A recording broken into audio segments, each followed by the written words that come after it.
Ela entrou na sala como se estivesse pisando num palco, elegante, confiante, poderosa, mas os olhos dela, já não eram os mesmos. Não havia ternura, nem sequer respeito. Todos pararam de falar quando ela chegou, e o silêncio se espalhou como um sinal de alerta. Eu me levantei. Por educação, ou talvez por reflexo. Afinal, ainda era a mãe do marido dela, ainda era funcionária sênior daquela empresa, ainda era alguém, certo. Mas não era isso que ela via. Não era isso que ninguém ali parecia ver.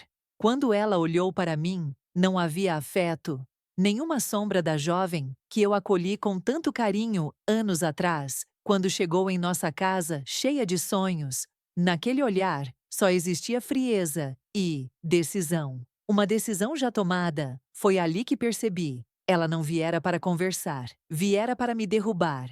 Você está fora, ela disse, sem levantar a voz, sem hesitar. Aquilo cortou mais do que qualquer grito.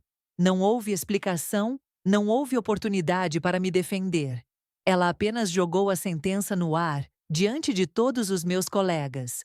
Alguns abaixaram os olhos, outros fingiram surpresa, mas ninguém, absolutamente ninguém, reagiu. Era como se tivessem ensaiado aquilo. Eu congelei. Meu corpo não reagia. Meu coração batia tão alto que parecia que todos podiam ouvir. E o pior é que eu não conseguia processar o que estava acontecendo. Aquela frase, "Não queremos gente obsoleta aqui", martelava dentro da minha cabeça como uma acusação cruel. Obsoleta. Era isso que eu era agora? Passei a vida inteira lutando contra tudo e todos. Criei meus filhos sozinha por anos. Trabalhei nessa empresa desde quando ela ainda era só um escritório pequeno e apertado. Dei minhas melhores ideias, meu tempo, minha juventude. Quantas vezes deixei de ir a um aniversário, a um encontro de família, porque tinha trabalho para entregar? E agora, depois de tudo, me descartavam como se eu fosse uma caixa velha. Antes de continuar, inscreva-se e curtir. O mais doloroso nem foi a demissão em si, foi a forma, foi o teatro, foi a frieza com que ela me arrancou dali, como se quisesse mostrar poder, como se quisesse provar que agora ela era quem mandava. Não bastava me demitir, ela precisava me humilhar, precisava que todos vissem, precisava apagar a imagem da sogra para erguer a figura da chefe. Lembro do som dos saltos dela batendo no chão, da pasta de couro preto que ela colocou sobre a mesa antes de falar. Cada gesto calculado, cada palavra, um golpe. Ela fez questão de dizer que a empresa precisava se renovar, que os tempos haviam mudado e que certas mentalidades antigas já não tinham mais espaço ali. Era um recado direto para mim, mas dito como se fosse uma política neutra, como se eu não tivesse nome, nem rosto, nem história. Olhei para meu filho. Ele estava lá, sentado no fundo da sala. Não disse nada, não me olhou. Fingiu que era apenas mais uma reunião. Isso doeu mais do que qualquer outra coisa. Eu teria suportado a demissão, a humilhação, talvez até o desprezo. Mas a indiferença dele me quebrou por dentro. Ele sabia, e mesmo assim, deixou acontecer. Naquele momento, tudo ficou claro. Não era só sobre o trabalho. Era sobre poder, sobre domínio, sobre calar minha voz e ocupar meu espaço. Minha nora não queria apenas subir. Ela queria que eu saísse. E não apenas saísse. Queria que eu fosse esquecida, apagada, uma peça velha tirada do tabuleiro. Eu saí da sala como se estivesse flutuando. As pernas bambas, os olhos ardendo, o coração estilhaçado. Ninguém me acompanhou, ninguém me abraçou, ninguém me perguntou se eu estava bem. E ali, no corredor frio daquele prédio que ajudei a construir, entendi uma coisa. Às vezes, quem você mais ajuda na vida é quem mais se apressa para te apagar da própria história. Lembro da primeira vez que ela entrou em minha casa. Tímida, com os cabelos presos, num coque mal feito e uma blusa simples, de quem não queria chamar atenção. Me cumprimentou com um sorriso doce e os olhos brilhando, claramente nervosa por conhecer a sogra. Eu sorri de volta. Fiz questão de mostrar que ela era bem-vinda. Nunca gostei de rivalidades entre mulheres, especialmente dentro da família. E ali, naquela noite, Eu ganhei uma filha sem ter dado à luz. Antes de continuar, inscreva-se e curtir. Ela era o oposto do que muitos esperariam de alguém tão jovem.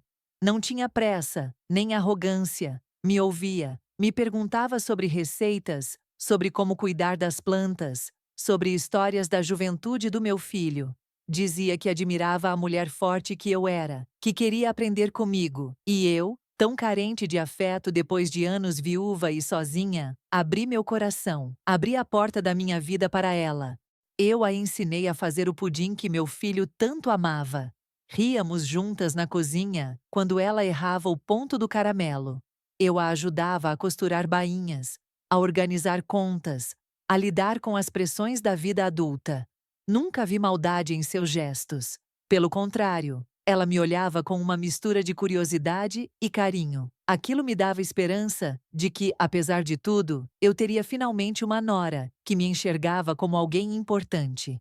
Os domingos eram sagrados, fazíamos almoço em família, e ela sempre chegava mais cedo para me ajudar. Sentava-se à mesa comigo, dividia confidências, perguntava da minha juventude, e eu falava. Falava como quem volta no tempo, como quem finalmente encontrou alguém disposto a escutar sem julgar. Sentia que havia ganhado não apenas uma aliada, mas uma amiga. Uma dessas raras que a vida coloca no caminho depois dos 50. Com o tempo, comecei a incluí-la em tudo. Dava presentes sem datas especiais, bordava panos de prato com as iniciais dela, fazia questão de comprar coisas do gosto dela quando ia ao mercado. Me preocupava com sua saúde, com seu futuro, com sua carreira. Incentivei meu filho a apoiá-la quando ela quis mudar de emprego e fazer aquele MBA. Lembro até de ter dito: invista nela, ela vai longe. E foi. Ela dizia que eu era sua inspiração, que mesmo sem formação, eu era uma mulher admirável, forte, resiliente. Eu achava bonito ouvir isso. Dizia que se um dia tivesse uma filha, gostaria que ela fosse parecida comigo. E talvez, por acreditar demais nessas palavras, deixei meu coração cair na armadilha do afeto cego. Nunca imaginei que por trás de tanto carinho, havia um outro tipo de ambição crescendo em silêncio. Quando ela foi contratada na empresa, onde eu já trabalhava havia anos, foi como se o destino estivesse nos unindo ainda mais. Eu me senti orgulhosa. Apresentei-a a todos, falei bem dela, fiz questão de dizer que ela era competente, dedicada, merecedora. Nunca escondi nossa relação. Ao contrário, mostrava com alegria. Afinal, era como ver minha família crescer dentro do ambiente que eu tanto respeitava. Nos primeiros meses de trabalho juntas, ela continuava a mesma, sempre me chamando de tia, pedindo conselhos, me dando risadas cúmplices nos corredores. Os colegas achavam bonito ver nossa proximidade. E eu, boba, acreditava que aquele laço era inquebrável. Eu confiava nela como confiava em poucas pessoas na vida, porque amor é isso, é confiar sem ter medo, sem precisar se proteger. Antes de continuar, inscreva-se e curtir. Hoje, olhando para trás, percebo os sinais que ignorei. Pequenos silêncios, mudanças sutis no tom de voz, decisões tomadas sem me consultar. Mas na época, não vi, não quis ver, porque quando a gente ama, não espera o golpe vindo de quem sempre esteve ao nosso lado. Preferi pensar que era apenas cansaço, pressão, amadurecimento profissional. Jamais desconfiei que por trás daquele sorriso gentil começava a nascer uma mulher que um dia escolheria me apagar do caminho.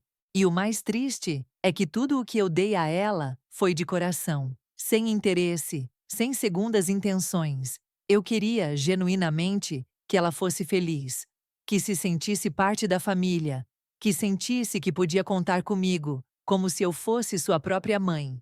Porque, no fundo, era assim que eu me sentia. Mãe. E mãe, como todo mundo sabe, ama até se esquecer de si mesma. Eu comecei a trabalhar naquela empresa quando ela ainda nem tinha nome bonito. Era uma salinha com goteira, computadores velhos e sonhos grandes. Ninguém queria ficar ali, mas eu fiquei. Fiquei porque precisava sustentar meus filhos, porque não podia esperar o emprego perfeito. Eu varria, atendia telefone, cuidava do café e dos papéis, fazia tudo, e ninguém nunca ouviu um "não posso" sair da minha boca. Lembro das marmitas frias que eu comia no cantinho do depósito. Enquanto os outros saíam para almoçar em restaurantes, eu preferia guardar o dinheiro para pagar o material escolar dos meninos, ou para consertar o sapato furado. A comida era simples: arroz, ovo, às vezes feijão quando sobrava.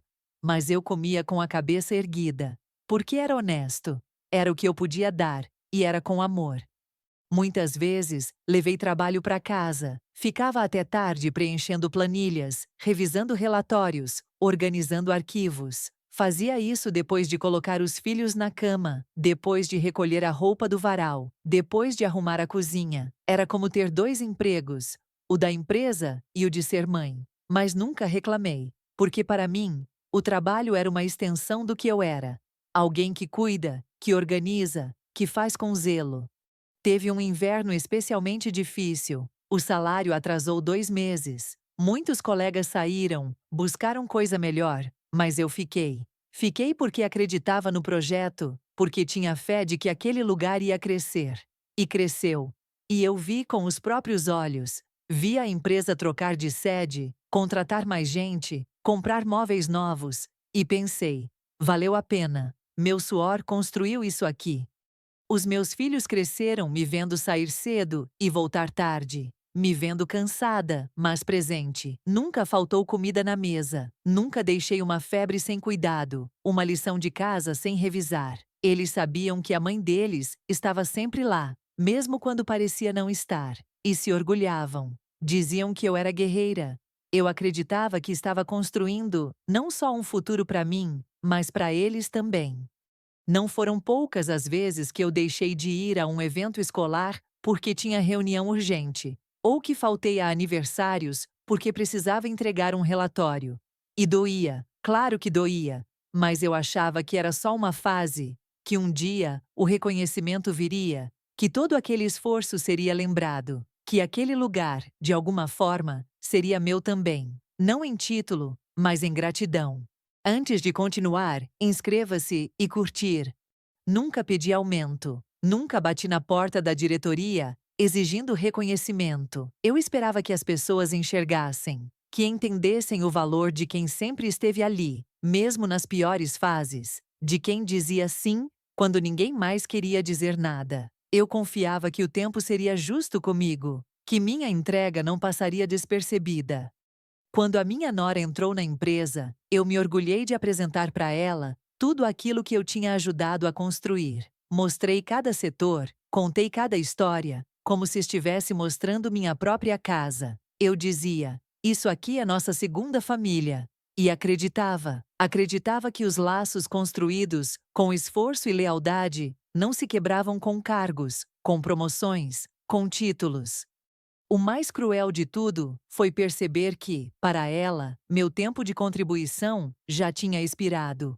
Como se tudo o que eu fiz, tudo o que aguentei, tudo o que entreguei, fosse parte de um passado que ela queria apagar. Como se eu fosse um peso, uma lembrança incômoda de uma época em que a empresa era pequena demais para o ego que ela estava começando a cultivar. Mas naquela época, quando tudo ainda era feito com as mãos e com o coração, eu era feliz. Era cansada, sim, mas feliz. Sentia que fazia parte de algo maior, que minha luta tinha um propósito. Eu não trabalhava apenas por um salário, eu trabalhava por dignidade, por orgulho, por amor. E é por isso que até hoje, essa dor não passa, porque ninguém deveria ser descartado depois de ter dado tudo de si.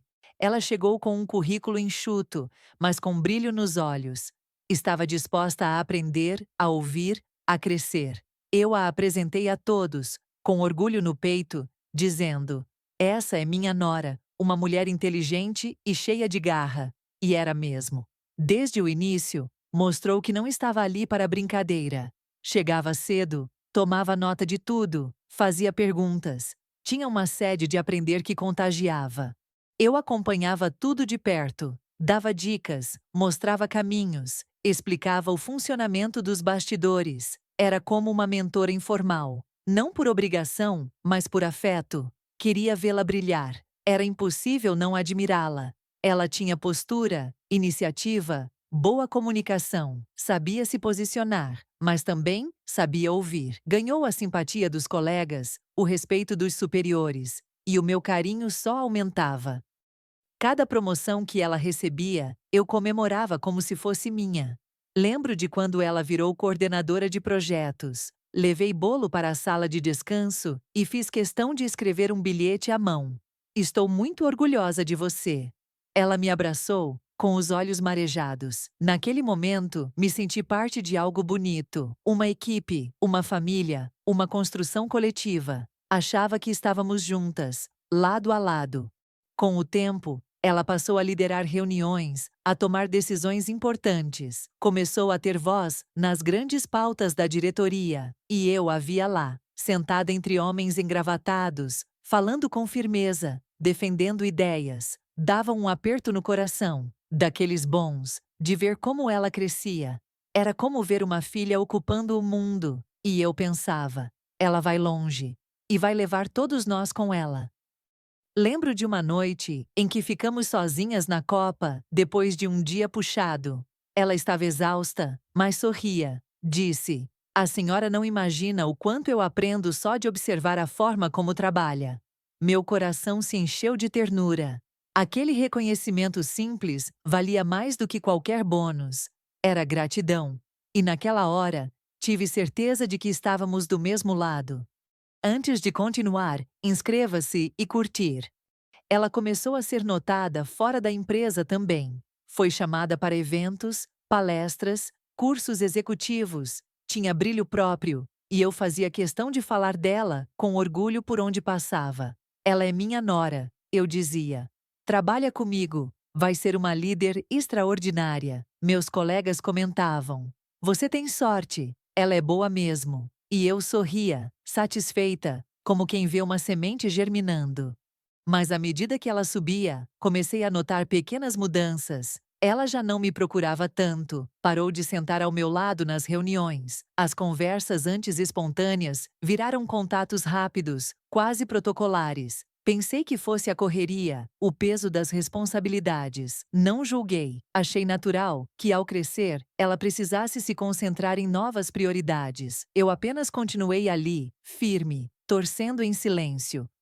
Quando a nomearam diretora adjunta, levei flores para ela na empresa. Lembro de sua expressão, surpresa, quase desconcertada. Não precisava, Dona Marisa. Ela disse, um pouco fria. Eu ri e respondi. Não precisava, mas é merecido. Eu sei o quanto você lutou por isso. Ela agradeceu com um aceno breve. E eu engoli seco, sem entender muito bem aquela distância repentina. Mas segui acreditando. Era só estresse. Mesmo com os sinais, eu insistia em ver o melhor, porque para mim, ela ainda era aquela menina nervosa, no primeiro jantar de família, aquela moça curiosa na cozinha, perguntando como fazer pudim. Eu me recusava a acreditar que o sucesso poderia mudar o coração de alguém. E talvez por isso, não percebi o abismo que começava a se abrir entre nós. Um abismo que eu não tinha criado, mas que ela cavava, um gesto de cada vez. Até que, um dia, chegou o anúncio. Ela seria a nova CEO da empresa, a mais jovem da história. Os corredores explodiram em aplausos, e eu fui uma das primeiras a abraçá-la. Olhei em seus olhos e disse: "Você merece." E naquele instante, mesmo com a distância crescente, eu ainda acreditava que o amor e o respeito resistiriam, porque eu não via uma chefe, eu via a minha família. E família, eu pensava, não vira as costas. A mudança não aconteceu de uma vez. Foi silenciosa, quase imperceptível no começo. Pequenos gestos, pequenas ausências. Antes, ela passava pela minha mesa e me dava um sorriso, um toque no ombro, uma pergunta rápida sobre o almoço. Depois, nada. Começou a passar apressada, sem olhar, como se eu fosse apenas mais uma funcionária qualquer. Aquilo doeu, mas eu pensei, deve estar cansada. Notei que ela parou de me chamar pelo nome. Antes era Dona Marisa, ou às vezes até tia, quando o clima era mais leve. De repente virei só a Marisa. Ou pior, ela. Ela pode revisar depois. Ela que cuida disso. Ela resolve. Ouvir meu nome virar pronome distante foi como um sinal de alerta. Mas eu ignorei. Me agarrei à ideia de que era só um período, uma fase. Nas reuniões, a diferença ficou ainda mais evidente. Antes, ela fazia questão de me escutar, de perguntar minha opinião, de me citar como referência. Agora, mal deixava eu terminar uma frase, me interrompia no meio das falas, cortava meus argumentos com respostas secas. E o pior, fingia que não via, que era tudo normal, que era só o jeito dela liderar. Mas não era, era pessoal. Comecei a perceber que meus projetos estavam sendo realocados. Ideias que eu havia sugerido eram repassadas a colegas mais novos, com menos experiência.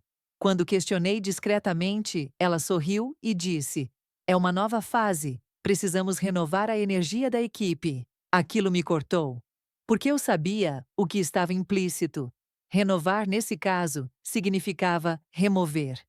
Tentei conversar com ela fora do ambiente de trabalho. Mandei mensagem, chamando para tomar um café, como fazíamos antigamente. Ela visualizou e não respondeu. Uma, duas, três vezes. Depois me abordou no corredor, com um tom quase robótico. "Desculpa, a agenda está cheia." Mas cheia de quê? Se antes ela fazia caber até o impossível, agora nem 5 minutos comigo serviam.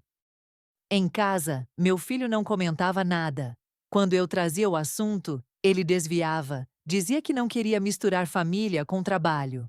Eu tentei explicar que não era sobre hierarquia, era sobre respeito, sobre vínculo, sobre tudo o que havíamos construído juntas. Mas ele parecia preferir o silêncio, como se reconhecesse a mudança, mas não soubesse como reagir.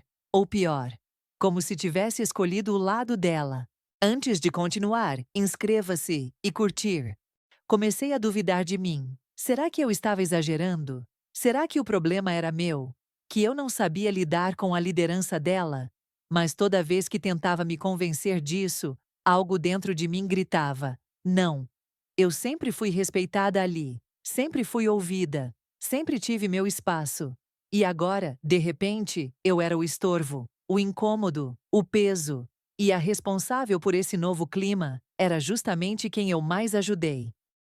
Teve um dia em que ela organizou uma reunião estratégica, daquelas decisivas, onde todos os coordenadores estavam presentes, menos eu. Fui informada por terceiros. Quando fui perguntar o motivo da minha exclusão, ela respondeu friamente: "Não achei necessário te envolver neste momento." Eu me segurei para não chorar ali mesmo. Não era só uma questão de trabalho. Era um recado, claro, seco e direto.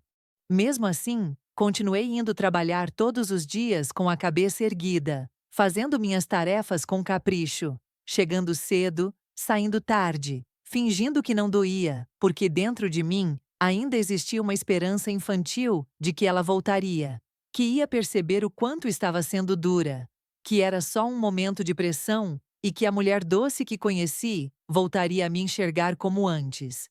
Mas cada novo gesto dela confirmava o contrário. A frieza virou norma. O distanciamento virou padrão. A proximidade, que antes era nossa força, foi enterrada sob a formalidade sufocante do cargo. E eu, que um dia fui a mentora, a sogra, a aliada, virei apenas um nome na folha de pagamento. Um obstáculo, um lembrete vivo do passado que ela queria apagar. E isso começou a me partir por dentro.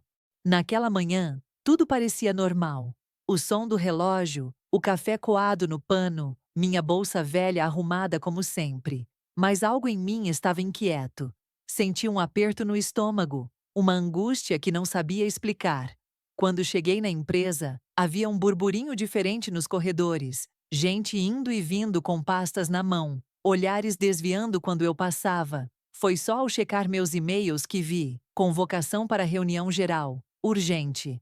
Meu nome estava lá, sem contexto, sem explicação, só a convocação seca, objetiva. Desci até a sala de reuniões, com passos lentos, tentando entender o que estava acontecendo. Era raro aquele tipo de encontro geral, especialmente sem pauta. Ao entrar, notei algo estranho. As cadeiras estavam organizadas de forma teatral, quase como se esperassem por uma apresentação. Havia até microfone na mesa principal. Meus colegas estavam em silêncio, com feições tensas. Ninguém me cumprimentou como de costume. Apenas baixaram os olhos, como se quisessem desaparecer. Ela entrou por último. Porta dupla se abriu, e lá estava ela, minha nora, agora CEO, impecável no salto alto, blazer cinza claro, expressão neutra. Mas o que me arrepiou de verdade foram os dois seguranças que a acompanhavam, parando logo atrás dela. Eu não entendi. Nunca tinha visto seguranças numa reunião interna. Era necessário? Aquilo não era proteção. Era encenação. Era poder sendo exibido. Ela caminhou até a frente da sala, sem olhar para ninguém. Apoiou as mãos sobre a mesa e ajeitou o microfone com calma. A voz dela saiu firme, ensaiada. Estamos aqui hoje para dar um passo importante no processo de renovação da empresa.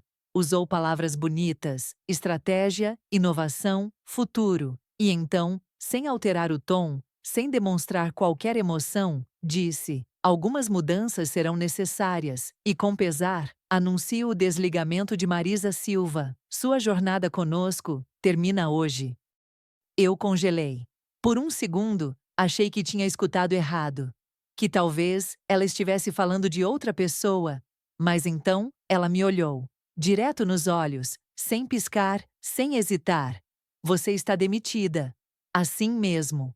Curto, cortante. Na frente de todos. Eu senti o chão fugir dos pés. Meu corpo não reagia. As mãos tremiam. A garganta secou. E ninguém, se levantou para me defender. Eu tentei falar alguma coisa, abrir a boca, dizer que merecia ao menos uma conversa em particular, mas a voz não saiu. O rosto dela continuava impassível, como se estivesse anunciando a troca de um móvel antigo. E então veio a frase que me partiu. Não queremos gente obsoleta aqui. Aquilo não foi apenas uma demissão. Foi um rótulo, uma sentença, uma exclusão deliberada, cruel, desumana. A sala ficou em silêncio absoluto, o tipo de silêncio que machuca, que grita. Olhei ao redor, buscando nos olhos dos colegas algum sinal de espanto, de compaixão, mas todos estavam imóveis, cúmplices do silêncio. Um deles, com quem eu dividia café todos os dias, apenas abaixou a cabeça. Outro virou o rosto. Eu percebi, ali, que a decisão já estava tomada havia tempo. Aquela reunião era apenas um espetáculo, e eu, a atração principal. Ela então sinalizou com um gesto seco para que os seguranças me acompanhassem. Não tive tempo nem de organizar meus papéis. Meu crachá foi desativado ali mesmo. Senti como se me arrancassem a identidade. Tudo o que fui, tudo o que construí, tudo o que representei, virou poeira diante daquela sala fria. Saí com as pernas trêmulas, tentando manter a dignidade, mas por dentro, eu já estava em pedaços. No corredor, vi meu filho parado ao longe, junto à porta de vidro da recepção. Ele não se aproximou, não me abraçou, não me disse nada, apenas ficou lá, com os braços cruzados, olhando para o chão. A ausência de reação dele foi o golpe final. Eu esperei por um gesto, um olhar, qualquer coisa, mas tudo o que recebi foi silêncio. Um silêncio ensurdecedor que gritou: "Você está sozinha?" Enquanto saía do prédio, onde deixei anos da minha vida, pensei em tudo que entreguei por aquele lugar, em tudo que ensinei, em tudo que renunciei. Pensei na menina que acolhi em minha casa, que chamei de filha, e agora, ali estava eu, sendo expulsa por ela, como se fosse um erro a ser corrigido. Foi naquele momento que entendi: existem traições que não vêm de inimigos, vêm de quem um dia a gente mais amou. Quando sai daquela sala, senti o peso do olhar de todos os presentes pesando sobre mim. Era como se cada pessoa estivesse julgando não só minha demissão, mas minha própria existência. Ninguém levantou a voz. Ninguém ousou questionar a decisão. O silêncio era pesado, frio, e eu me sentia invisível. Um pedaço descartável que ninguém queria olhar. Carregava o crachá da empresa na mão, mas parecia um objeto estranho, sem significado, um símbolo do que fui e do que deixei de ser em questão de minutos. Aquele crachá, que por anos esteve pendurado no meu pescoço, agora era apenas um lembrete cruel de tudo o que perdi em um instante. como se uma vida inteira pudesse ser anulada com um gesto tão simples. Meus colegas evitavam meu olhar. Alguns desviavam os olhos, outros sussurravam baixinho. Nenhum deles se aproximou para oferecer apoio ou sequer um cumprimento de despedida. A sensação era de abandono absoluto. Eu não era mais parte daquela família que eu ajudara a construir. Eu era a estranha, a excluída, a mulher obsoleta que eles preferiam esquecer. Passei pelos corredores que conhecia tão bem, cada passo ecoando a sensação de solidão. As paredes pareciam fechar-se ao meu redor, como se quisessem me empurrar para fora daquele lugar que um dia foi meu porto seguro.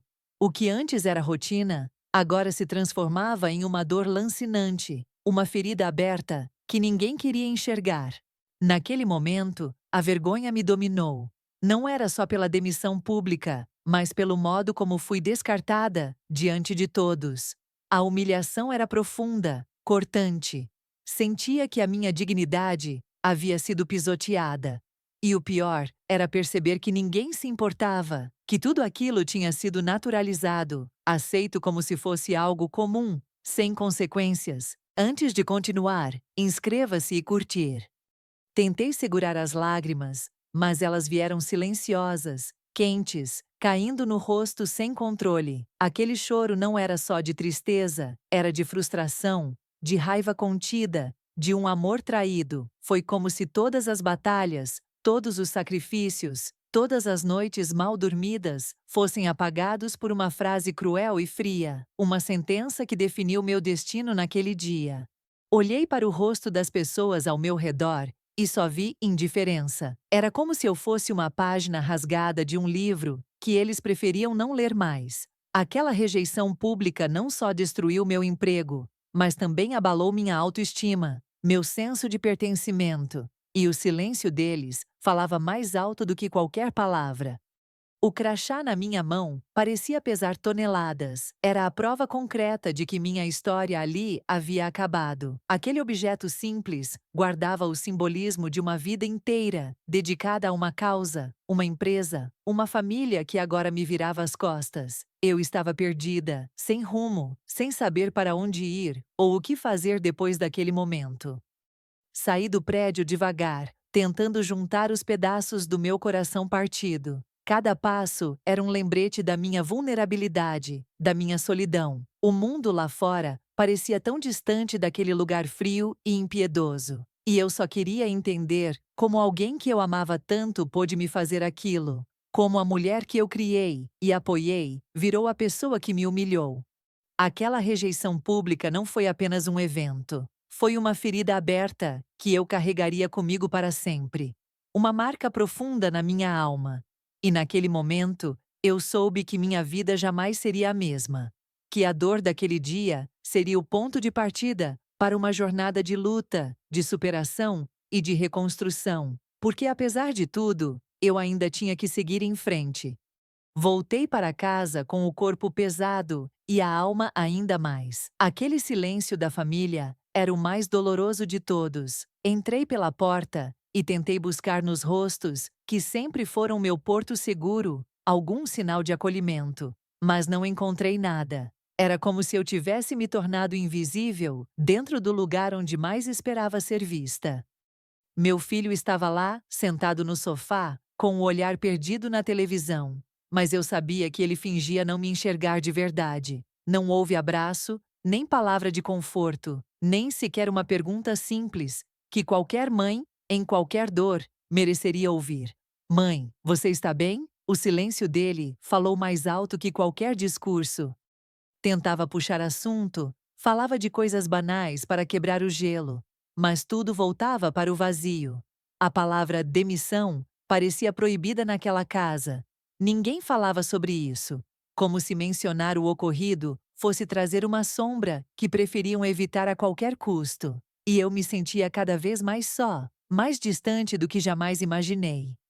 Minha nora também evitava me olhar. No jantar, trocávamos poucas palavras, sempre ríspidas e breves. Aquela mulher que um dia disse que eu era inspiração, agora fazia questão de demonstrar que eu não passava de um obstáculo. E o pior era que, em vez de romper a barreira, Minha família toda construía muros cada vez mais altos ao meu redor. As fotos na sala continuavam penduradas, mas parecia que eu estava apagada delas. Os rostos sorriam, menos o meu. Era como se, com aquela demissão pública, eu tivesse sido apagada, não só do trabalho, mas da história da família. Meu lugar, que um dia foi seguro, agora estava vazio, tomado por um silêncio frio que não convidava ao diálogo. Passei a evitar perguntar sobre planos, eventos, encontros familiares. Sabia que a resposta seria o silêncio, a negação. E isso doía tanto quanto o ato da demissão. Porque ser ignorada pela própria família é um tipo de rejeição que nenhuma palavra pode explicar. Uma solidão que invade a alma e deixa marcas invisíveis, mas profundas. Tentei escrever cartas, mensagens, telefonar para eles, mas a resposta era sempre evasiva, fria, distante. Meu sofrimento parecia incomodar, e eu me perguntava, entre lágrimas silenciosas, se aquela era a justiça que eu merecia após tantos anos de luta, de amor e de dedicação àquela família e àquela empresa. Os dias passavam e o vazio aumentava. Cada momento em que eu não era convidada a participar das conversas, dos planos, das festas, me lembrava que eu estava fora daquele ciclo e não havia nada que eu pudesse fazer para mudar isso. Minha presença já não era desejada, meu lugar tinha sido tomado e eu só podia assistir de longe, dolorida. Às vezes, me pegava olhando para fotos antigas, revivendo momentos felizes que pareciam tão distantes. Aquela risada compartilhada, aquele abraço apertado, aquela cumplicidade que agora era só lembrança. Era difícil acreditar que tudo aquilo tivesse sido destruído por um gesto, por uma decisão fria e calculada. Naqueles momentos de solidão, eu me perguntava como pude ser tão ingênua. Como pude acreditar que o amor e o respeito eram eternos? A traição da minha família foi tão profunda quanto a da minha nora no trabalho.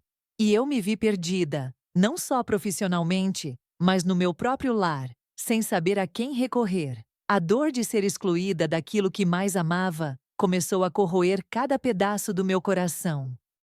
Aquela demissão não foi só um golpe na minha carreira, foi um terremoto dentro de mim. Nos dias que se seguiram, comecei a ouvir uma voz silenciosa, mas insistente, que duvidava de tudo o que eu era. Será que eu realmente havia me tornado obsoleta? Que meu tempo tinha passado? Que eu não tinha mais valor, nem na empresa, nem na família, nem sequer para mim mesma?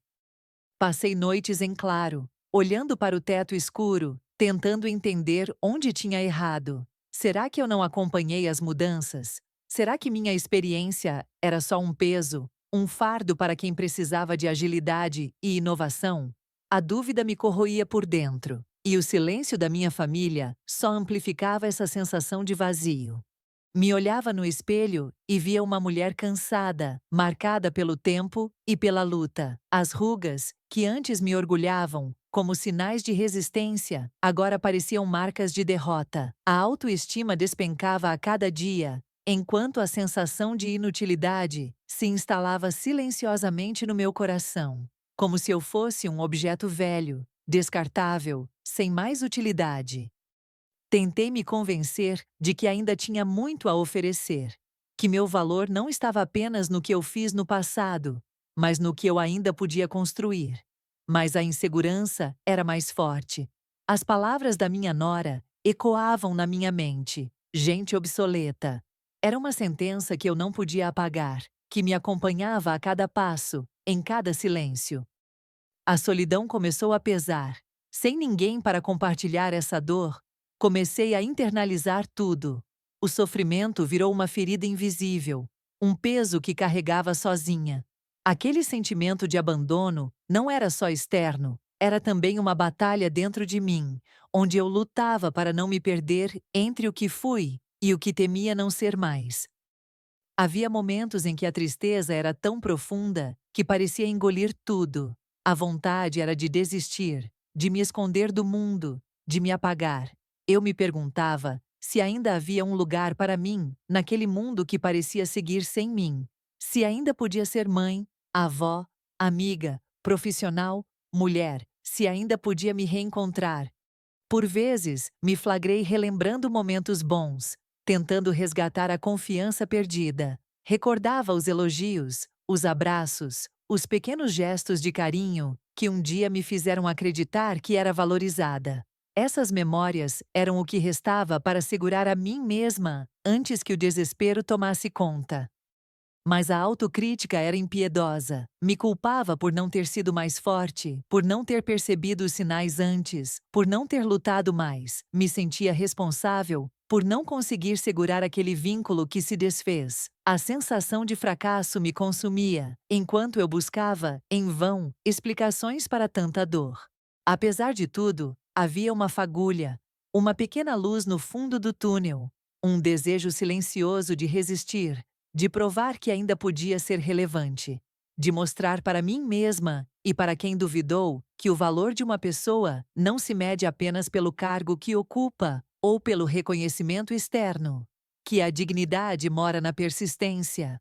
E foi naquele instante de vulnerabilidade, de dor silenciosa, que comecei a entender que minha luta não terminava ali, que aquele abismo interno precisava ser enfrentado, que apesar das feridas invisíveis, eu ainda podia me reerguer. Porque a vida, por mais cruel que seja, sempre dá chances para quem tem coragem de buscar seu próprio renascimento. Às vezes, quando estou sozinha, me pego falando comigo mesma, tentando entender tudo o que aconteceu. Não sei qual dor é maior: a de ser descartada como profissional, jogada fora como um objeto velho, ou a de ser ignorada, esquecida pela minha própria família. São duas feridas que sangram juntas e fazem a alma doer de um jeito que palavras não conseguem explicar. Não queria aplausos, nem mensagens vazias de pena. Não buscava ser o centro das atenções. Só queria respeito. Só queria que reconhecessem minha história, meus anos de dedicação, o esforço silencioso que carreguei nas costas. Eu só queria continuar pertencendo, continuar fazendo parte daquilo que construí com tanto amor e suor. A verdade é que o silêncio dói mais do que qualquer palavra dura. Porque quando ninguém fala, quando ninguém olha nos seus olhos, você começa a duvidar de si mesma, a se perguntar se realmente valeu a pena. Eu me perguntava: será que eu era mesmo tão insignificante assim? Será que todo o meu esforço foi em vão? Eu não queria ser esquecida, eu não queria virar uma sombra no meio das conversas, uma lembrança desconfortável que todos fingem não ver. Eu só queria ser tratada com dignidade, como uma pessoa que tem valor, que tem uma história, que merece ser ouvida, mesmo quando já não serve mais para os planos de alguém.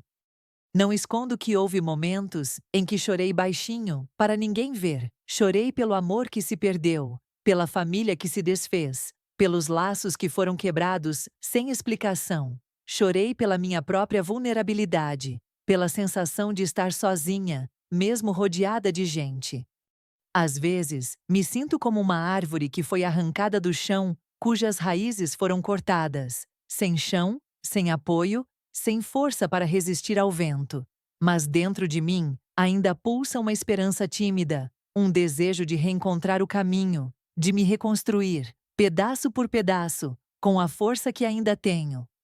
Eu me pergunto como seria diferente se, naquele momento, alguém tivesse me estendido a mão, tivesse dito uma palavra de carinho, tivesse reconhecido minha luta. Talvez não teria sido tão difícil suportar o peso da rejeição. Talvez a ferida não teria sido tão profunda.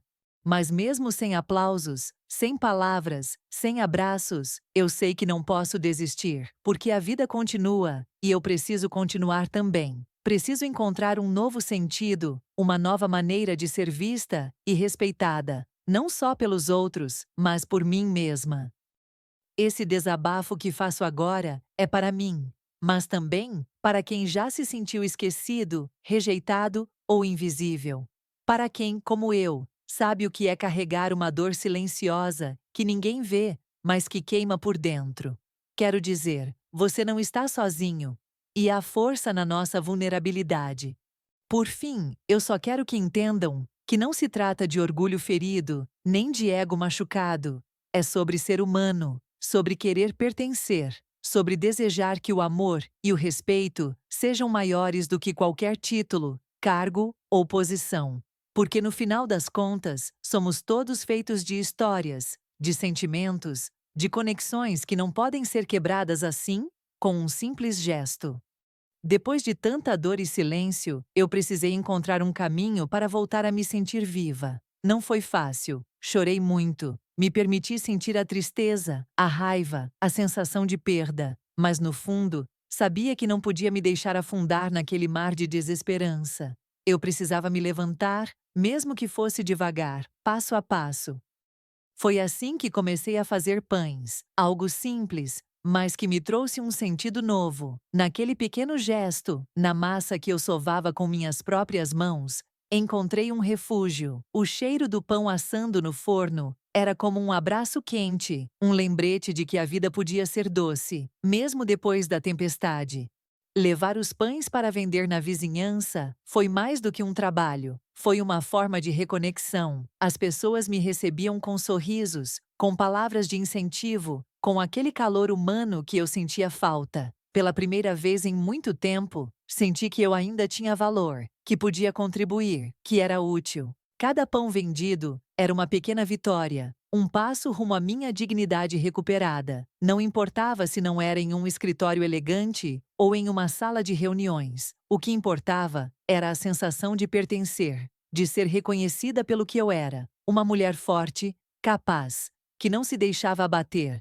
Aqueles vizinhos, que talvez nunca soubessem da minha história, passaram a ser minha nova família. Eles me acolheram sem julgamentos, com respeito e carinho. Eu descobri que a verdadeira força não está no cargo ou no título, mas na capacidade de se reerguer, de se reinventar, de seguir em frente apesar das adversidades. Não foi um processo rápido, nem fácil. Tive dias de dúvida, de medo, de solidão, mas a cada desafio, eu me lembrava do que tinha vivido e do quanto já havia superado. Aquele pão feito com minhas mãos era um símbolo de resistência, uma prova de que eu ainda podia fazer a diferença, mesmo em um mundo que parecia me ter esquecido. Com o tempo, comecei a receber convites para eventos da comunidade, para feiras, para compartilhar minha história. As pessoas queriam ouvir não só sobre os pães, mas sobre a mulher que decidiu não se render à tristeza. E eu aceitei, porque sabia que, ao contar minha jornada, poderia ajudar outros a encontrarem sua própria força. Meu coração, que antes estava partido, começou a se curar lentamente. Eu aprendi que a dignidade não depende do reconhecimento dos outros, mas da nossa própria capacidade de nos valorizarmos. E, acima de tudo, que o respeito começa dentro de nós, na forma como nos tratamos, mesmo quando o mundo parece virar as costas. Hoje, quando olho para trás, vejo que aquele momento de queda foi também o ponto de partida para uma vida mais autêntica, mais simples, talvez, mais cheia de significado. E isso me dá esperança, porque mesmo nas horas mais sombrias, sempre há uma luz esperando para ser encontrada. Se eu pudesse deixar um recado para quem está passando por uma situação parecida, seria este: não desista. A dor vai passar, o silêncio vai ser quebrado, e você vai encontrar um caminho para se reerguer. Porque no fim, a verdadeira vitória está em nunca perder a fé em si mesmo, em continuar caminhando, mesmo quando tudo parece perdido. Com o passar do tempo, comecei a entender que a vida é uma grande professora, mesmo quando suas lições são duras e inesperadas. Aprendi que o valor de uma pessoa não está na posição que ela ocupa, no cargo que carrega ou no poder que exerce, mas sim na maneira como trata quem está ao seu redor, especialmente nos momentos difíceis. Vi com os próprios olhos que muitas vezes, quem acreditamos que seria nosso maior aliado, pode ser o primeiro a nos virar as costas. Isso dói, machuca fundo, porque quebra a confiança que depositamos. Mas também me ensinou a não depender da aprovação dos outros para encontrar minha própria dignidade. Cada decepção foi uma oportunidade de crescer, de olhar para dentro e descobrir uma força que eu nem sabia que tinha. Porque a verdadeira sabedoria está em aceitar que nem todas as histórias têm finais felizes. mas que a nossa reação diante delas é o que realmente importa. Aprendi a perdoar, não para justificar quem me fez mal, mas para libertar a mim mesma do peso da mágoa. Perdoar foi um ato de amor próprio, uma forma de seguir em frente com o coração mais leve, sem carregar rancores que só corroem a alma. Também entendi que o respeito é um caminho de mão dupla. A gente merece ser respeitado, sim, mas também precisa aprender a respeitar a si mesmo, reconhecer seus limites e não aceitar menos do que merece, seja no trabalho, na família ou em qualquer relação. A vida me ensinou que o verdadeiro poder está na humildade, na capacidade de ouvir, de aprender, de reconhecer erros e de se abrir para o novo, mesmo quando tudo parece perdido. Que ser forte não é nunca cair, mas levantar toda vez que a queda acontece. Hoje, eu vejo que as marcas que carrego não são só cicatrizes de dor, mas medalhas de superação. Cada passo difícil que dei me tornou uma pessoa mais completa, mais humana, mais capaz de olhar o mundo com olhos mais compassivos. E foi essa aceitação que me permitiu construir uma nova história, longe dos julgamentos e das dores do passado. Uma história baseada na autenticidade, no respeito e no amor por mim mesma, que finalmente me trouxe paz. Sei que muitos aí do outro lado também carregam suas próprias feridas invisíveis, suas batalhas silenciosas. Quero que saibam que não estão sozinhos, que a vida, mesmo em sua dureza, também oferece oportunidades de renascimento e crescimento. E assim, com essas lições, concluo que não somos definidos pelo que nos tiram, mas pelo que escolhemos construir a partir do que nos resta. Que a verdadeira vitória é ser fiel a si mesmo e caminhar sempre em busca da nossa melhor versão, independentemente do que o mundo diga ou faça. Antes de terminar este vídeo, quero olhar nos seus olhos, mesmo que pela tela, e fazer uma pergunta sincera. Você já foi humilhado por alguém da sua própria família? Já sentiu aquele vazio imenso, como se tivessem apagado sua existência, mesmo você tendo dado tudo de si? Se a resposta for sim, saiba que você não está sozinho. Muitas pessoas passam por isso em silêncio, carregando uma dor que é difícil de expressar. Eu compartilhei minha história com vocês não para buscar pena ou compaixão, mas para criar um espaço onde a verdade possa ser dita, onde possamos reconhecer que por trás de sorrisos e aparências existem batalhas silenciosas que deixam marcas profundas, e é justamente essa vulnerabilidade que nos torna humanos, que nos conecta em uma rede de empatia e força. Se você já viveu algo parecido ou está passando por esse momento difícil agora, quero te convidar a se abrir nos comentários. Sua história importa. Seu desabafo pode ser a luz que alguém precisa para seguir em frente. Aqui não há julgamentos, apenas acolhimento. A dor compartilhada tem o poder de se transformar em apoio mútuo e esperança.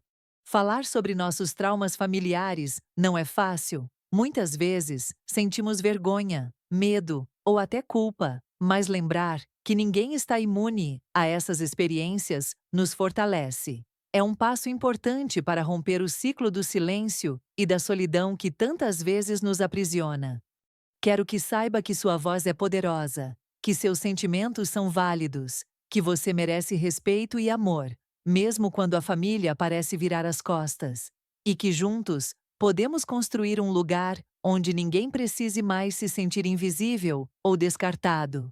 Se puder, conte nos comentários o que você aprendeu com sua própria história, mesmo que tenha sido difícil. Compartilhe como conseguiu se reerguer, quais forças encontrou dentro de si. Seu testemunho pode inspirar e fortalecer quem está lendo, dando esperança para quem acredita que o pior nunca vai passar. Este vídeo é uma celebração da nossa capacidade de resistir, de encontrar luz, mesmo nos momentos mais escuros. É uma homenagem a todos que, apesar das quedas, continuam lutando para reconstruir suas vidas, sua autoestima e sua dignidade. Se você ainda não passou por isso, talvez conheça alguém que está sofrendo em silêncio.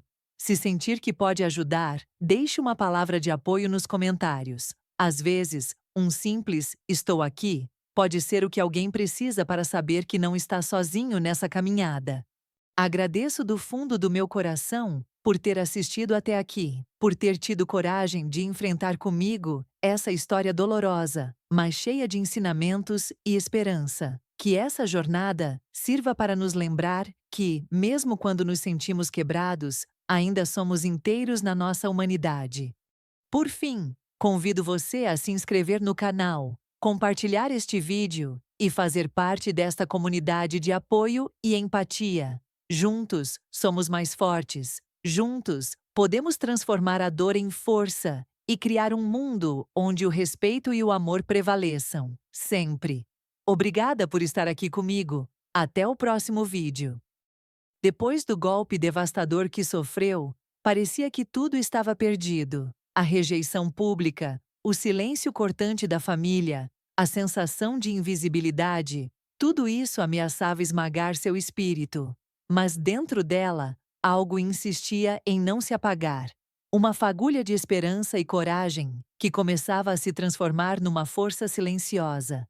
A segunda parte da história mergulha nessa luta interna, mostrando que mesmo nas maiores adversidades, existe a possibilidade de renascer. Essa fase não é sobre milagres ou soluções fáceis. É sobre o processo real e doloroso de reconstrução. Ela enfrenta o medo de recomeçar do zero, a insegurança de não saber se ainda tem valor, e as dúvidas que assombram a mente nas horas mais solitárias. No entanto, é justamente essa jornada, feita de pequenos passos e batalhas diárias, que revela a verdadeira essência da resiliência humana. Você vai acompanhar como ela encontra forças onde menos esperava, no sorriso de um vizinho, na simplicidade de preparar pães, na sensação de ser útil novamente. Cada gesto simples se torna um tijolo na construção de uma nova identidade, longe das sombras da humilhação e da rejeição. É um testemunho comovente de como a dignidade pode ser reconstruída, passo a passo. No caminho da recuperação, o apoio inesperado de pessoas que reconhecem seu valor se torna fundamental. A comunidade, antes apenas um pano de fundo, transforma-se em um abrigo caloroso que acolhe sua dor e a impulsiona para frente. Esses laços humanos mostram que o amor e a empatia são capazes de curar feridas invisíveis que nem mesmo o tempo consegue apagar. Além da reconstrução pessoal, a segunda parte da história traz reflexões profundas sobre o que realmente define nosso valor. É um convite para que o público questione as falsas medidas de sucesso baseadas em títulos ou cargos e reconheça a importância da humildade, do amor próprio e da autenticidade. Uma mensagem que toca o coração de quem já se sentiu descartado ou esquecido. É uma narrativa que não evita os momentos difíceis. Ela mostra a vulnerabilidade, as lágrimas silenciosas, as noites insones e os pensamentos sombrios que rondam a mente de quem perdeu tudo. Mas também revela o poder transformador da esperança e da coragem. Elementos que, mesmo nos momentos mais escuros, conseguem iluminar o caminho para a superação. Além disso, a história evidencia que a força não está apenas em resistir sozinha, mas em aceitar ajuda, criar conexões e construir uma rede de apoio. É um lembrete de que a vida é feita de encontros e que compartilhar a dor pode ser o primeiro passo para libertar-se dela. A comunidade torna-se protagonista junto com ela, mostrando que ninguém precisa enfrentar as dificuldades sozinho. Você verá que essa caminhada não é linear. Haverá dias de avanço e retrocesso, de esperança e desânimo. Mas é exatamente essa luta contínua, cheia de altos e baixos, que revela a coragem real.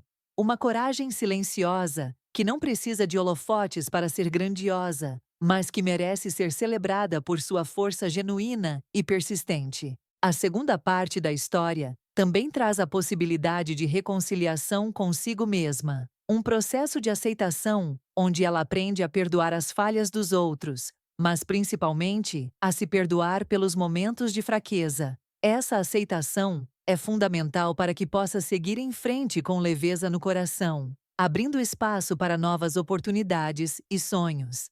Por fim, essa continuação é um convite para todos nós refletirmos sobre nossas próprias vidas, nossas dores e nossas forças. É um lembrete poderoso de que, por mais difícil que seja a queda, o renascimento é sempre possível, porque a verdadeira vitória está na capacidade de se reerguer, transformar a dor em aprendizado e continuar acreditando que a vida pode ser bela, mesmo depois da tempestade.